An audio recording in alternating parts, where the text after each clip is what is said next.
আসসালামু আলাইকুম, আশা করি সবাই ভালো আছেন। ছবিতে দেখতে পাচ্ছেন একটি লকার। এটি দক্ষিণ কোরিয়ার বয়েল এর BSK 1200 মডেলের একটি ফায়ার প্রুফ সেফ লকার। এটি কেন ব্যবহার করবেন? আপনি যদি বিশিষ্ট ব্যবসায়ী হন, আপনার যদি কোনো গুরুত্বপূর্ণ কাগজ বা জমি বাড়ি বিভিন্ন অ্যাপার্টমেন্টের গুরুত্বপূর্ণ কাগজ থাকে, সেটি যদি আপনি আগুন থেকে রক্ষা করতে চান বা বিভিন্ন চোর ডাকাতের ভয়ের হাত থেকে রক্ষা করতে চান, তাহলে আপনি এই লকারটি ব্যবহার করতে। এটার ওয়েট প্রায় 300 কেজি।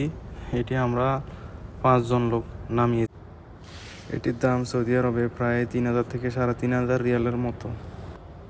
এগুলো যারা অনেক বেশি হাই সিকিউরিটি চান, কাগজপত্র, টাকা পয়সা, স্বর্ণ অলংকার রাখার জন্য, তাদের জন্য এটি পারফেক্ট হতে পারে। এই লকারটা আমার কপিলি কিনে নিয়ে আসছে। ওনার প্রায় 14টা দোকান আছে, তো উনি টাকা পয়সা সেভ মতো রাখার জন্য এটি কিনে নিয়ে আসছে।